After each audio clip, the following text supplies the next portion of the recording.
स्वागत है इस नए वीडियो में। मैं रोहित देसाई को फाउंडर ऑफ जीबी एक्सपर्ट्स। इस वीडियो में हम समझते हैं अगर मैं एक मर्चेंट ट्रेडर हूं तो मैं कैसे काम करूंगा और क्या क्या डॉक्यूमेंटेशंस या फ्लो मुझे मैनेज करनी होगी, ये इस वीडियो में हम समझते हैं। तो अगर एक मैन्युफैक्चरर होता है तो क्या होता है, सारे प्रोसेस सेम होते हैं, बस ऊपर की जो 2-3 स्टेप्स होती है वो आपको अवॉइड करना होता है, बाकी सारे स्टेप्स मेजरली सेम होते हैं। वरना मैन्युफैक्चरर्स के लिए मैं अलग वीडियो भी बना देता हूं। तो शुरू करते हैं यहाँ पे। तो पहली चीज, काफी सारी चीजें हैं जानने के लिए, तो हमने सारे स्टेप को 10 में डिवाइड किया है। तो अभी एक एक स्टेप पे हम लोग समझते हैं। जब ऑर्डर की या बिजनेस में हम लोग उतरना चाहते हैं तो पहली चीज हम क्या करते हैं कि सर बायर कैसे लाना है, वो कैसे लाना है, वो ये चीजें, वो हजार चीजों के बारे में सोचना शुरू कर देते हैं।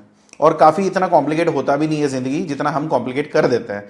तो आपको आसानी से पहले क्या करना है कि पहले एक प्रोडक्ट, जो प्रोडक्ट आपको समझ में आ रहा है, जो प्रोडक्ट के बारे में मुझे थोड़ी बहुत समझ है या थोड़ी बहुत मुझे लगता है कि हाँ इसके बारे में मुझे समझने में या कहीं पे सीखने में मुझे कोई ज्यादा दिक्कत नहीं होगी, तो वो प्रोडक्ट आप चुनो।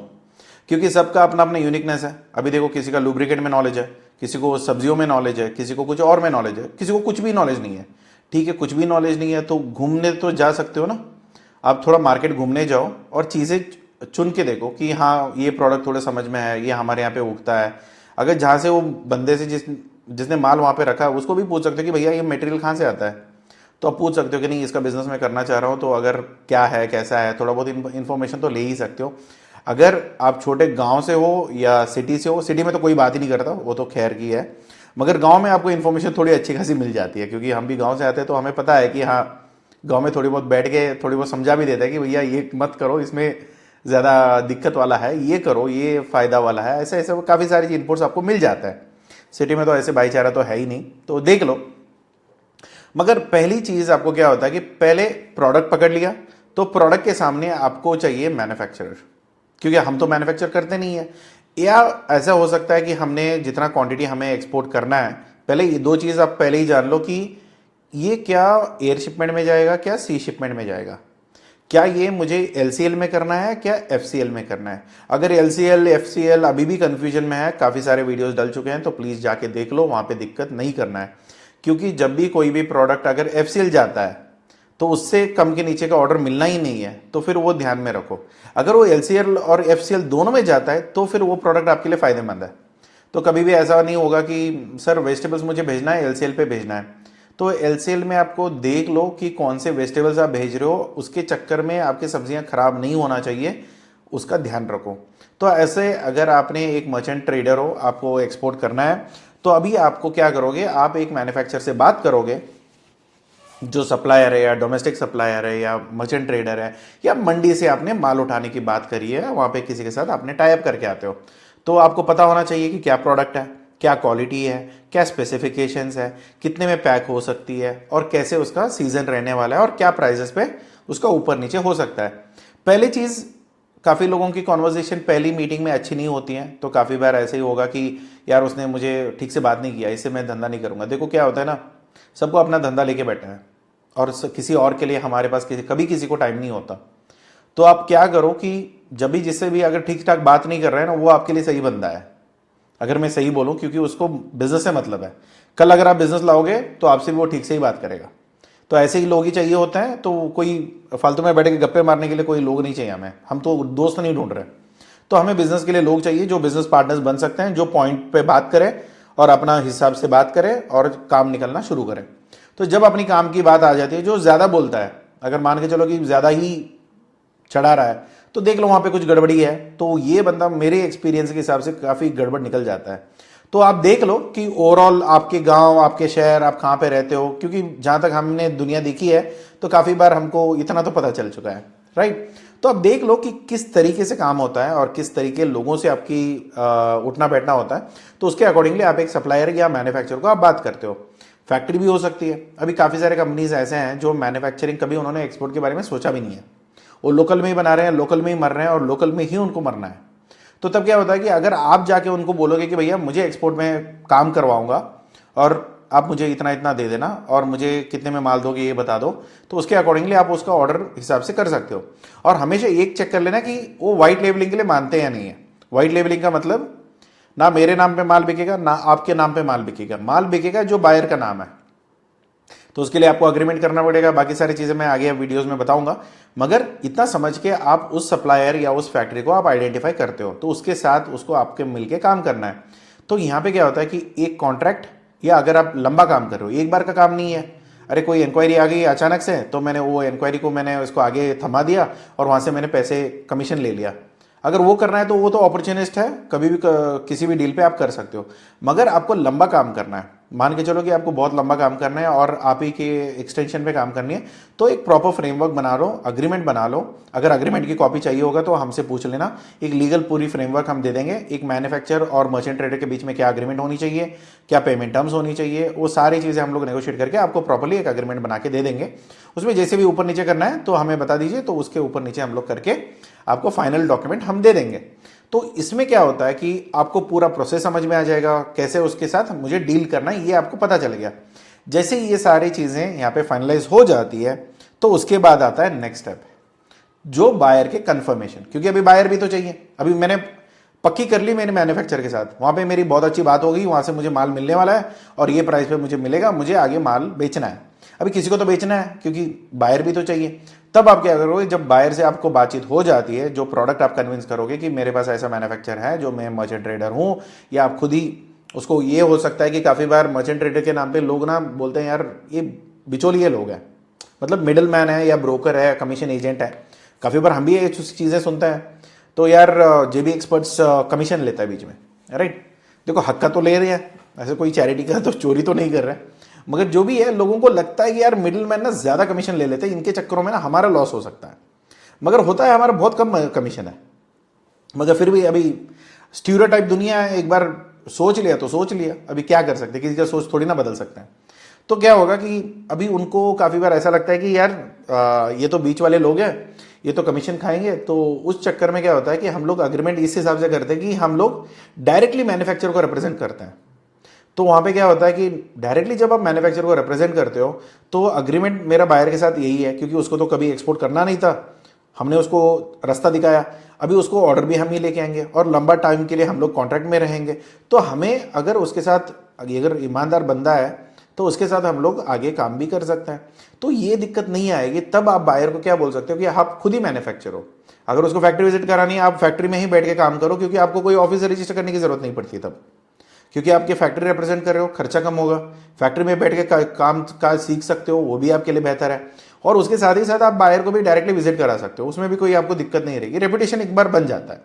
तो अगर ऐसे वाली अगर मैन्युफैक्चर सपोर्ट आपको मिल जाता है तो इससे अच्छी कोई चीज़ और नहीं है। तो वही चीज़ आप बायर को क्या करोगे, कंफर्म करोगे, वहाँ से एडवांस लोगे, एक परफॉर्मा इनवॉइस भेजोगे जिसमें सारी प्रोडक्ट की डिटेल्स लिखी हुई है, और ये बताओगे कि क्या क्वांटिटी आपको खरीदना है, कितने क्वांटिटी एचएस कोड है, क्या डिस्क्रिप्शन है, कैसे आप पैक करके भेजोगे, सारी डिटेल्स उसको। परफॉर्मा इनवॉइस और इनवॉइस में इतना ही फर्क है, परफॉर्मा में हमने लिखते हैं परफॉर्मा, उसके अलावा और कोई डिफरेंस नहीं है। इनवॉइस एग्जैक्ट रेप्लिका होती है। अगर उसने पैसे भेज दिए, एडवांस पेमेंट उसने कर दिया, तो उसी को हम लोग कन्वर्ट कर देते हैं टू इनवॉइस, जो एस्टिमेशन बोलते हैं या परफॉर्मा इनवॉइस बोलते हैं। ये कॉपी होती है, फाइनल ड्राफ्ट कॉपी। तो ये जैसे ही पेमेंट आ गया तो हमने आगे भेज देते हैं। अगर एडवांस पेमेंट की बात हुई है तो, अगर एडवांस पेमेंट मिलना ही नहीं है तो फिर परफॉर्मा इनवॉइस भेजो या इनवॉइस भेजो, उससे कोई फर्क नहीं पड़ने वाला। जैसे ही एक बार मर्चेंट ट्रेडर से बायर फाइनलाइज हो जाता है, तो फिर हमने उसको परफॉर्मा इनवॉइस भेज दिया, तो वो हमें भेजेगा परचेज इनवॉइस, जो परचेज ऑर्डर होती है। नॉर्मली इनवॉइस नहीं होता है, परचेज ऑर्डर होता है। जब परचेज ऑर्डर हमें आ जाता है तो उसमें वही चीज़ें लिखी होनी चाहिए जैसे हमने लिखा था। अगर उसमें थोड़ी भी फर्क है, मान के चलो कि 13 के जगह उसने 14 kgs लिखा हुआ है, तो वहीं पे उसको करेक्शन करवाओ, क्योंकि उसको कोई भी पीओ आप एक्सेप्ट नहीं कर सकते हो अगर उसमें भी थोड़ी पॉइंट में भी फर्क आ रहा है। तो प्लीज़ कोई भी क्लॉज नहीं डलनी चाहिए, कोई एक्स्ट्रा टर्म्स एंड कंडीशन नहीं डलना चाहिए जिसपे आपने हामी ना भरी हो। अगर आपने हामी भरी है तो कोई प्रॉब्लम नहीं है, अगर हामी नहीं भरी है तो छोटी छोटी बारीकियां भी आपको फर्क होना चाहिए। तो उतना ध्यान रखो, सो दैट आपको पूरी चीज़ें समझ में आ जाए। फिर उसके बाद एक एडवांस पेमेंट रिसिप्ट आप भेज दोगे। जैसे पेमेंट आ गया, तो अगर आपका एडवांस पेमेंट आ जाता है तो उसको एक ईमेल करके भेज देना। पेमेंट रिसिप्ट आज के टाइम पे कुछ नहीं होता, कि ऐसा नहीं होता कि आप होटल में जाके पेमेंट कर दिया, उसका रिसिप्ट आपको हाथ में थमा रहे हो, ऐसा कुछ नहीं होता है। आप इसमें क्या करोगे कि पेमेंट जो भी ट्रांजैक्शन आ गई या अमाउंट आपको क्रेडिट हो चुका है, उसके रिगार्डिंग आप ईमेल लिख दोगे कि भैया देखो हमारी परफॉर्म इनवॉइस ये था, इसके अकॉर्डिंगली ये पेमेंट एडवांस पेमेंट में आना चाहिए था, ये एडवांस पेमेंट आ चुका है और ये उसका कंफर्मेशन है, हम आपको भेज रहे हैं, बस इतना ही। तो इतना भेज दो, ये हो गया आपका ऑर्डर कंफर्मेशन यहाँ पे। तो इसके बाद आता है शिपमेंट। अभी पैसे तो ले लिए, अभी माल भी तो रेडी करना है। काफ़ी बार ऐसा होता है कि भूत बन जाते हैं एक्सपोर्टर्स, मैंने काफ़ी लोगों को झेला हुआ है। क्या होता है कि पैसे आ गए, गायब, कौन से पीपल के पेड़ चढ़ जाते हैं लोगों को पता ही नहीं चलता। तो क्या होता है ना, काफ़ी बार ऐसे एक्सपोर्टर्स की वजह से एक बंदा करता है गलत, फिर उसके नाम पे ना पूरी हमारी एक्सपोर्टर की दुनिया में ना बड़ी बेइज्जती होती है। क्योंकि मुझे आज के टाइम पे मैं डील जो क्लोज करता हूं उसमें मुझे 4 कॉल एक्स्ट्रा लेने पड़ते हैं जस्ट टू कन्विंस यार हम ईमानदार है, वरना डील तो क्लोज होती है, 4 कॉल पहले खत्म हो जाता है तो मुझे भी टाइम मिल जाती है दूसरी ऑर्डर्स क्लोज करने में। नहीं, उसी ऑर्डर के लिए आपको 4 एक्स्ट्रा कॉल करना पड़ेगा, एक्स्ट्रा कन्विंस करनी पड़ेगी, आपको सर पीटना पड़ेगा, बायर को समझाना पड़ेगा कि भैया हम चोर नहीं है, हम चोरी करके नहीं लेके जा रहे आपके पैसे। अब हमारी भी दिक्कत तो समझो, क्योंकि हमें भी पैसे डालने होते हैं। और आज के टाइम पे तो यूएस वालों को तो ज्यादा बोलना पड़ रहा है कि भाई ट्रम्प भाई आ गए, अभी आपने इतना बजा दिया हमारी, तो अब ठीक तो करो। तो इन चक्करों में क्या होता है कि एक बंदे की गलती की वजह से सबकी बेइज्जती हो जाती है।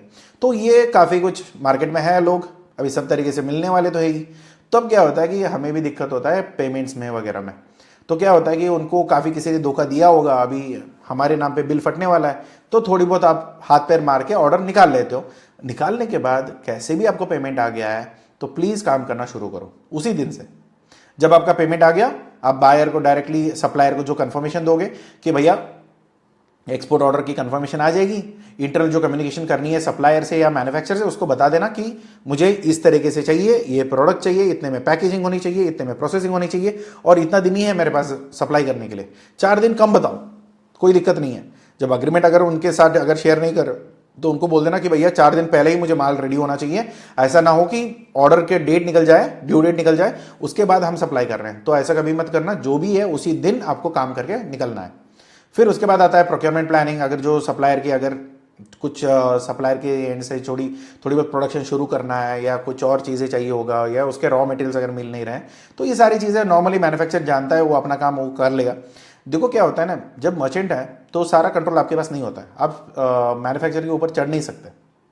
आप मैन्युफैक्चर को बोल सकते हो कि भैया देख लो, मगर उसके सर के बल चढ़ के आप कुछ नहीं कर सकते। तो इसलिए क्या होता है ना कि काफ़ी बार अगर नए हो तो मैन्युफैक्चरर के साथ मिल के काम करने में फ़ायदा है, उसके अगेंस्ट जाके कोई फ़ायदा नहीं मिलने वाला। वो छुपा छुपी में करते हैं ना, तो फिर वहाँ पे ज़्यादा दिक्कत आती है। तो थोड़ी बहुत अगर ट्रांसपेरेंसी है तो फिर बहुत अच्छी बात है। फिर वहाँ पे आता है क्वालिटी इंस्पेक्शन। अगर आपने मटेरियल वगैरह बना दिया जैसे प्लान था उसके हिसाब से, सारा सप्लायर ने प्रोडक्शन स्टार्ट कर दिया और प्रोडक्शन मटेरियल रेडी है, अभी उसके बाद आता है क्वालिटी चेक्स या इंस्पेक्शन रिपोर्ट। अगर पहले बायर ने बोला था कि यार थर्ड पार्टी का इंस्पेक्शन मुझे चाहिए, तो भले ही वो किसी थर्ड पार्टी इंस्टीट्यूट हो, एसजीएस हो या कोई और एंटिटी हो, जो हम लोग आगे वीडियोस में डिस्कस करेंगे, मगर वहाँ पे कोई भी एंटिटी को आप रिक्वेस्ट बोल के उनके यहाँ से आप प्रोडक्ट इंस्पेक्शन करा के उसकी रिपोर्ट आप उसको भेज सकते हो। अगर वो सेटिस्फाइड है तो फिर आगे प्रोसेस होगी, अगर वो डिससेटिस्फाइड है तो फिर क्या दिक्कत आ रही है वो देख लो, फिर उसके अकॉर्डिंगली आप प्लान कर लेना। फिर आता है शिपमेंट, जो मैंने पहले भी बोला था कि क्या क्या चीज़ें करनी है, कब फ्राइट फॉरवर्डर से बात करना है, कब सीएचए से बात करनी है, दोनों में क्या फ़र्क होता है, दोनों क्या करते हैं, इसके बारे में पूरी वीडियो डली है, इसी चैनल पे जाके एक बार देख लेना अगर आपको समझ में नहीं आता है तो। ओके, तो शिपमेंट बुकिंग पे होता है कि यहाँ पे आप कोऑर्डिनेट करोगे, जो भी इंस्ट्रक्शन देनी है, भैया मेरी कंटेनर कौन सी चाहिए, मेरी मटेरियल कितना है, कितना वजन है, कितना उसका वॉल्यूमेट्रिक साइज है, कितना उसका डायमेंशंस है, सारी डिटेल सीएचए या फ्राइट फॉरवर्डर के पास पहुंच जाना चाहिए जब तक उसने कंटेनर नहीं निकाला है। अगर आप ये देख लो कि यार सेल्फ स्टफिंग है, फैक्ट्री स्टफिंग है या सीएफएस को भेज रहे हो, तो ये चीज़ें पहले ही समझ लेना कि क्या कर रहे हो या आपका ऑपरेशन कैसे होने वाला है। तो उसके अकॉर्डिंगली आप उसको बोल दोगे, यार मैंने सीएचए बाद में भी बोल सकते हैं या फ्राइट फॉरवर्डर बाद में भी बोल सकते हैं, यार मैंने सोचा आप भेज रहे हो, मुझे भेजना था क्या। तो तब क्या होता है, फालतू में 2-3 दिन का डिले हो जाती है। तो मिसकम्युनिकेशन कहीं पे भी नहीं रखना चाहिए, जो भी है प्रॉपरली फोन पे बोल दो। फिर अगर हो सकती है, अगर आपका फोन चिल्ला के नहीं बोलता या call is now been recorded, तो फिर कॉल रिकॉर्डिंग होनी चाहिए। या आप ये कर सकते हो कि आप डायरेक्टली उसको ईमेल करो, जो भी हमने बात किया हुआ है ये चीज़ें दोबारा आपको मैंने ईमेल पे भी कंफर्म किया है, और साथ ही साथ प्लीज़ इसको एक्नॉलेज करो और समझ लो सारी चीज़ें। तो एक बार वो हो गया तो फिर आपको सारी एक्सपोर्टर से, मतलब एज मर्चेंट ट्रेडर आप ये सारी चीज़ें आप फ्राइट फॉरवर्डर को हैंड ओवर करोगे। तो वहाँ पे क्या होगा, बुकिंग कंफर्मेशन हो जाएगी, तो शिपिंग लाइन या एयरलाइन से तो चीज़ें आपको पहुंच जाएगा, जो कंटेनर पहुंचना है या आपको मटेरियल पहुंचानी है जो भी है वो पहुंच जाएगा। फिर स्टफिंग प्लानिंग होगी कि कंटेनर में जाएगा तो कैसे जाएगा, तो इसके बारे में मैंने दूसरी वीडियो बनाई हुई है स्टफिंग के बारे में, लोडिंग प्लानिंग कैसे होना चाहिए, कैसे करना चाहिए, तो वो चीज़ें आप प्रॉपरली कर लेना। तो प्रॉपरली अगर आपका कंटेनर स्टफिंग हो जाता है तो फिर कोई दिक्कत नहीं है, फिर आपका कंटेनर यहां से निकल सकता है। तो निकलने के बाद यहां पे क्या होगा, प्री शिपमेंट की जो डॉक्यूमेंटेशन लगती है, फॉर एग्जाम्पल कमर्शियल इनवॉइस है जो आप लगाओगे। अगर आपके डायरेक्टली मैन्युफैक्चर का टाइप है, मैन्युफैक्चर ही मर्चेंट एक्सपोर्टर है, तो कोई दिक्कत नहीं, उसके नाम से बनवा दो या उसके नाम पे इनवॉइस बन जाएगी। अगर नहीं, उससे आप खरीद के आप भेज रहे हो तो फिर आप मर्चेंट एक्सपोर्टर बन जाओगे, तो आपकी कंपनी के नाम पे इसका इनवॉइस बनना चाहिए। फिर इसके बाद पैकेजिंग लिस्ट बनेगी, जो कितनी आइटम है, कितने बॉक्सेस में कितना है, क्या वजन है उसकी, ओवरऑल ये चीज़ें यहाँ पे मेंशन होनी चाहिए। डिलीवरी चलन ये नॉर्मली लोकल ट्रांसपोर्ट के लिए होता है, जो ट्रांसपोर्टेशन टू सप्लायर के लिए होता है, वो बाकी एक्सपोर्ट में काम नहीं आएगा।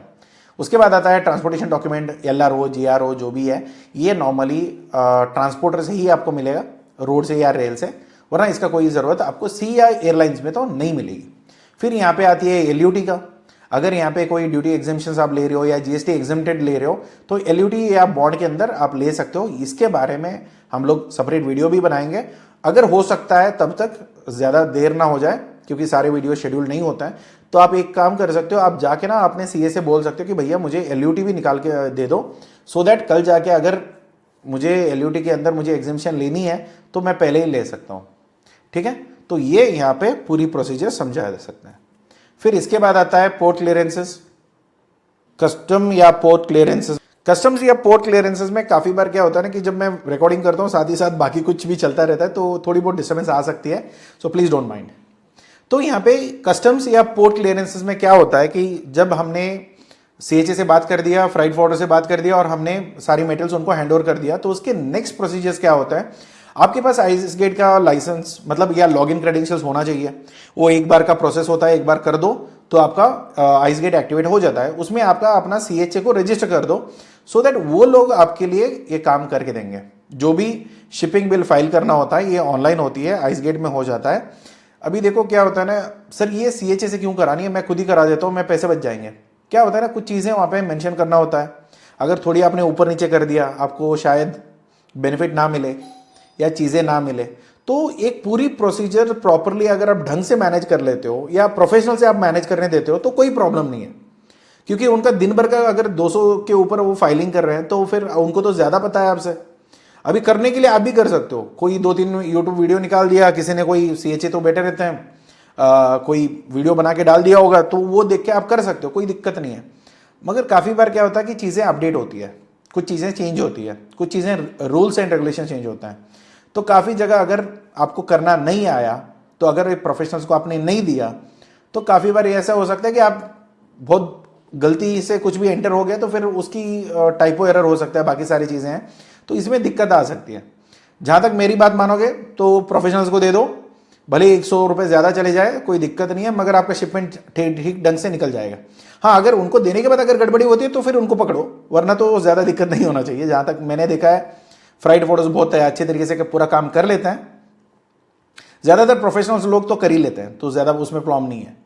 तो उसके बाद आता है एक्सपोर्ट डिक्लेरेशन। जब भी आप एक्सपोर्ट कर रहे हो तो उसका एक डिक्लेरेशन फॉर्मेट होता है, वो आपका फ्राइट फॉरवर्डर आपको दे देगा, तो वो आप साइन करके उसको दे दो, सो दैट वो डिटेल्स वहाँ पे क्लियर आउट हो जाए।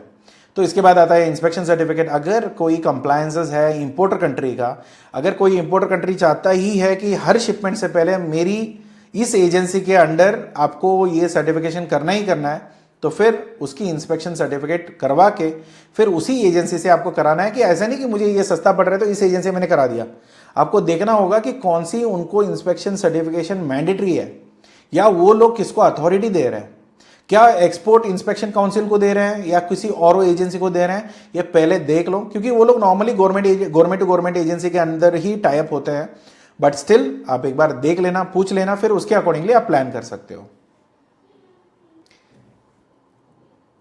यहां पे आपको देखना पड़ेगा कि सर्टिफिकेट ऑफ ओरिजिन एक नेक्स्ट चीज आती है, जो नॉर्मली आपको चेंबर ऑफ कॉमर्स में मिल जाएगा या डीजीएफटी के थ्रू हो जाएगा, या आपको दूसरे trade.gov में भी मिल जाएगा। तो ऐसे आपको देखना है कि कौन सी हमारे लिए है। अगर आप फ्री ट्रेड अग्रीमेंट के अंदर या प्रेफरेंशियल ट्रेड अग्रीमेंट के अंदर अगर आप कर रहे हो तो उसका बेनिफिट के लिए अलग से सर्टिफिकेशन मिलती है, तो वो चीज़ें यहाँ पे आप मेंशन कर दोगे। तो एजेंसीज यहाँ पे इंस्पेक्शन के लिए हो, यहाँ पे सर्टिफिकेट ऑफ ओरिजिन के लिए हो, ये नॉर्मली आपके फ्राइट फॉरवर्डर्स मैनेज कर लेते हैं। आपको अगर हाँ सर मुझे करना है तो कर भी सकते हो, मैं मना नहीं करता हूँ कि काफ़ी कुछ चीज़ें आप खुद भी मैनेज कर सकते हो, मगर आपके फ्राइट फॉरवर्डर्स काफ़ी एफिशिएंट होते हैं इन चीज़ों में। तो जो भी फिलअप करना है फटाफट करके वो लोग आपके डॉक्यूमेंट्स वगैरह मंगवा देते हैं या करवा देते हैं, तो फिर इसमें कोई ज़्यादा दिक्कत नहीं आती है। अगर आप मान के चलो कि पैथो सैनिटरी सर्टिफिकेट है, हेल्थ सर्टिफिकेट है, ये यहाँ पे क्या होता है कि नॉर्मली पैथो या हेल्थ जो होता है वो लाइव एनिमल्स के लिए आता है या एनिमल प्रोडक्ट के लिए आता है। जो पैथो होता है ये नॉर्मली एग्री बेस्ड के लिए होता है। कभी भी चीज़ें देख लेना कि ऐसे कोई भी सर्टिफिकेशन एक्स्ट्रा ना कराओ जो आपकी इंडस्ट्री के लिए रिकमेंडेड नहीं है। तो इसके अकॉर्डिंगली आपको ये प्रोसेस कंप्लीट करना है। जहाँ पे ये सारे प्रोसेस खत्म हो गए, आइस गेट का हो गया, ये सारे डॉक्यूमेंटेशन और सारे आपने फ्राइट फॉर्ड से मैनेज कर लिया, तो आपका एक एक्सपोर्ट फॉर्मेलिटी का जो भी डॉक्यूमेंटेशन होता है वो आपका क्लियर आउट हो जाएगा। इसके बाद आता है लोडिंग। जो यहाँ पे एक बार आपने कार्गोज लोडिंग के लिए दे दिया, शिपिंग लाइन को आपने दे दिया, तो उसका रिसिप्ट मिल जाएगा, बिल ऑफ लीडिंग मिल जाएगा, जो फाइनल डॉक्यूमेंट होगा कि मैंने कंटेनर भेजवा दिया है। अगर उसकी कब्जा उसको चाहिए होगा, कब्जा मतलब उसका पोजीशन चाहिए, उसका वो कंटेनर उसको हैंड ओवर करना है, तो उसके पास बिल ऑफ लीडिंग का ओरिजिनल कॉपी होना चाहिए, तभी उसको कंटेनर मिलेगी। तो ये सिर्फ सी में एप्लीकेबल होता है। अगर एयरवे बिल में ऐसा कुछ नहीं होता है, मटेरियल वो छुड़वा भी सकता है, तो काफ़ी कंडीशंस उसमें भी है, मगर आपको एक बार देख लेना है कि कौन से एयरलाइन से भेज रहे हो और क्या कंडीशन के हिसाब से उस मटेरियल को निकालने के लिए आप बोल रहे हो। तो यहाँ पे पूरी आप डिसाइड करो कि किस रूट से जाएगा, फिर अकॉर्डिंगली आप प्लान करके इसको मूवमेंट कराओगे। तो इसमें भी आपका कोई रोल नहीं है, आप खुद कुछ नहीं करोगे, सारा सब कुछ आपका फ्राइट फॉरवर्डर करेगा। तो इसके बाद नेक्स्ट आता है पोस्ट शिपमेंट डॉक्यूमेंटेशन, जो आपकी बैंकिंग के लिए चाहिए होगा या बायर के लिए चाहिए होगा। कमर्शियल इनवॉइस है, एक कोरियर आपको भेजना है बीएल के साथ, तो उसमें कमर्शियल इनवॉइस है, पैकेजिंग लिस्ट है, बिल ऑफ लीडिंग है जो, या एयरवे बिल है, सर्टिफिकेट ऑफ ओरिजिन है, हेल्थ सर्टिफिकेट या पैथो सैनिटरी सर्टिफिकेट्स है, इंश्योरेंस की कॉपी है। फिर यहाँ पे अगर एक्सपोर्ट प्रमोशन की जो कॉपी लगती है, फिर वो सारी चीज़ें एज अ फाइनल कॉपी आपको रेडी करके, जो भी मैंडेटरी डॉक्यूमेंट्स है ये सारी चीज़ें यहाँ पे इकट्ठा करके आप उसको कोरियर कर दोगे।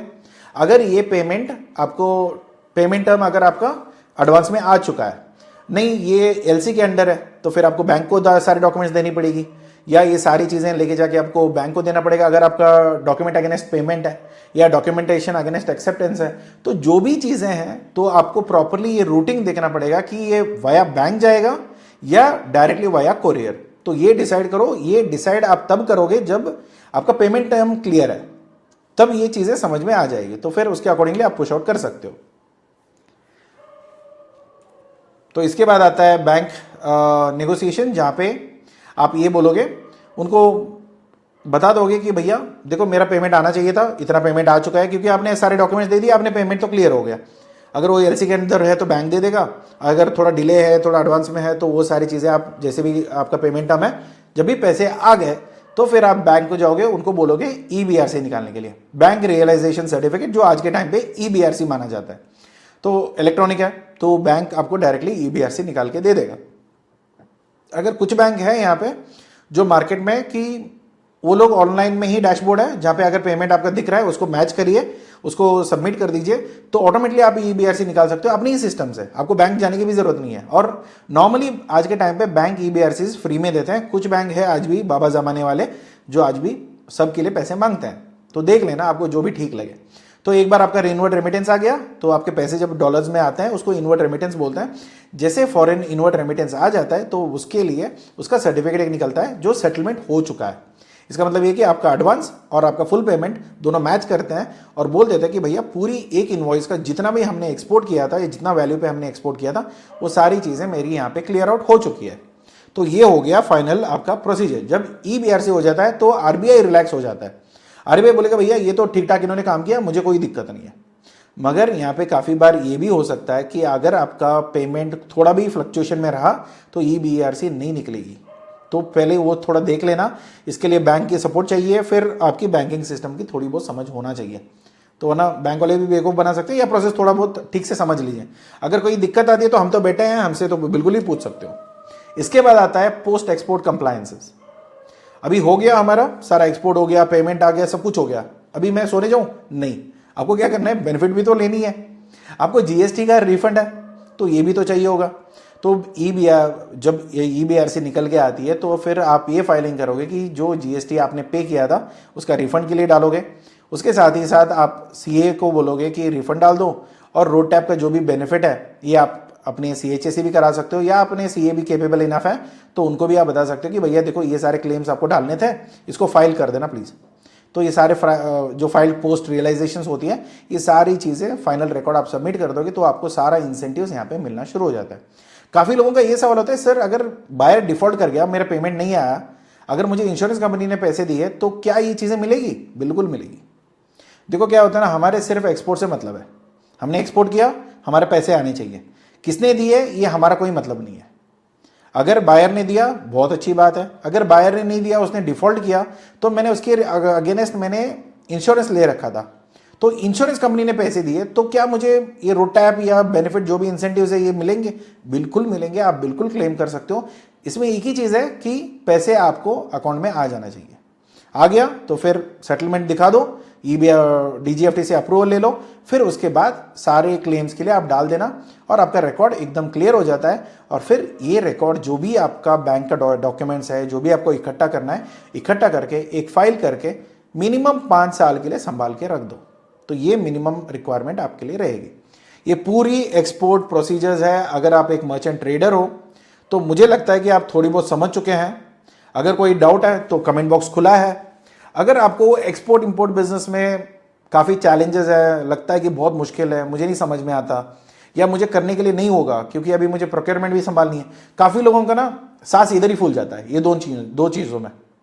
एक तो प्रोक्योरमेंट में, मटेरियल अरेंज करने में, अग्रीमेंट्स करने में, सप्लायर की तरफ मैनेज करने में, बायर तक तो वो जाते भी नहीं है। एक बार बायर के पास गए, ऑर्डर मिल गया, फिर सप्लायर के पास अटक जाता है, फिर दूसरा बायर के लिए, फिर अगले ज़माने में।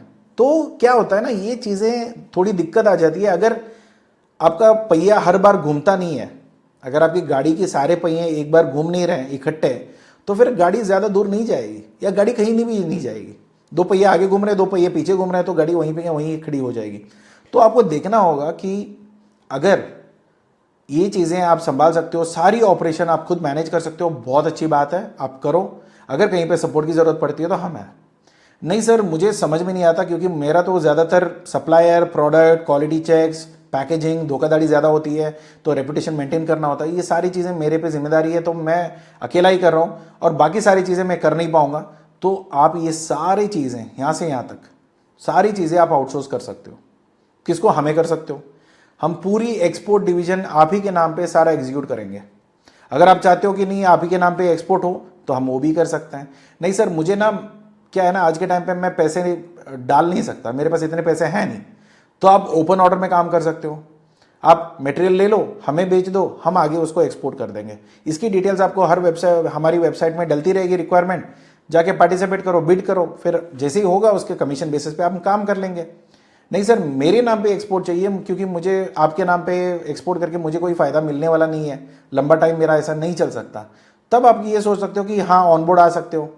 आप ये बोल सकते हो कि सर देखो आप हमारे लिए काम करो, मेरी कंपनी के लिए जो भी एक्सटेंडेड एक्सपोर्ट डिवीज़न है उसके हिसाब से आप काम करो, हमारे लिए काम करके हमारे ब्रांड के लिए काम करो। तो हमारी पूरी टीम आपको ये पूरी डिवीज़न जो है यहाँ से यहाँ तक, बायर से लेके, अग्रीमेंट से लेके, नेगोशिएशन से लेके, लॉजिस्टिक से लेके, शिपमेंट के कम्युनिकेशन से लेके, सारा सब कुछ हम लोग मैनेज कर देंगे, इंक्लूडिंग बैंक की जो पैसे आने हैं, जाने हैं, रिकॉर्ड फाइल होनी है, ये सारी चीज़ें हम लोग मैनेज कर लेते हैं। थोड़ी बहुत सिग्नेचर्स वगैरह आपको करनी होगी, बाकी सारी चीज़ें हम लोग मैनेज करके आपको दे देंगे। तो ये पूरी प्रोसीजर्स आप कंप्लीटली आउटसोर्स कर सकते हो, जिसमें ऑब्वियसली पीस ऑफ माइंड रहेगा। साथ ही साथ इसमें अगर कोई चैलेंजेस हैं, हमें पता है कि क्या चैलेंजेस आ सकते हैं, हमारी कोई फिरकी नहीं ले सकता, हमें कोई बेवकूफ़ नहीं बना सकता, क्योंकि हम लोग काफ़ी पहले बन चुके भी थे, राइट। तो हमें पता है कि लोग क्या खेलते हैं, तो फिर हमें पता है कि उनको कैसे संभालना भी है। वरना क्या होगा कि आप एक बार फिर दोबारा धक्का खाना शुरू होना चाहिए। आपको करना है ना, तो फिर क्या होगा कि आपको हर बार एक नई शुरुआत करने के लिए ना हर बार आपको धोखा खाना है, फिर संभालनी है, तो फिर वरना हमारे चीज़ें हो सकती है कि आप सीख के भी कर सकते हो, या अपने आप सीखो, या हमारे एक्सपीरियंस से सीख के आप काम करना शुरू कर सकते हो। ओवरऑल ये सारी सर्विसेज अवेलेबल है। सिंपल सी बात है कि अगर आप कर सकते हो तो बहुत अच्छी बात है, आप कर लो। अगर नहीं है, आपको मदद चाहिए होगी। देखो क्या होता है ना, सब कुछ चीज़ें अकेला संभाल नहीं सकता है। सीधी बात ही है कि अगर आपको ऐसा लगता है कि मैं कर सकता हूँ, आप करो, देखो। अगर दिक्कत आती है तब आ जाना, या आपको लगता है पहले से ही सर ये तो 100% मुझे दिक्कत आने वाली है, तो प्लीज़ हेल्प करिए, तो फिर कंपनी का नंबर मैं डिस्क्रिप्शन में डाल देता हूँ, बात करके, कॉल करके आप बात कर लो, सारी चीज़ें वहाँ पे सॉर्ट आउट हो जाएगी। तो ये होने के बाद ऑटोमेटिकली आपका बिजनेस बढ़ना शुरू हो जाता है, जहाँ पे आप सप्लायर, प्रोडक्ट, कंप्लायंसेस, पैकेजिंग अब संभाल लोगे। हम लोग buying, negotiation, logistic, shipment, consignment, buyer satisfaction, banking system, सब कुछ चीज़ें हम संभाल लेंगे। तो ऑटोमेटिकली पूरी बिजनेस प्रॉपरली चलना शुरू हो जाता है। बाकी जो चैलेंजेस आने वाले तो वो तो ऑब्वियसली आएंगे, आप करो या हम करो, राइट। तो इसमें कोई भी चीज़ें आपको चाहिए, आप प्लीज़ कॉल करिए, बात करिए। फिर ये वीडियो अगर पसंद आया तो लाइक करिए, सब्सक्राइब करिए। मिलते हैं अगले वीडियो में। Thank you so much for watching this. Take care, bye bye.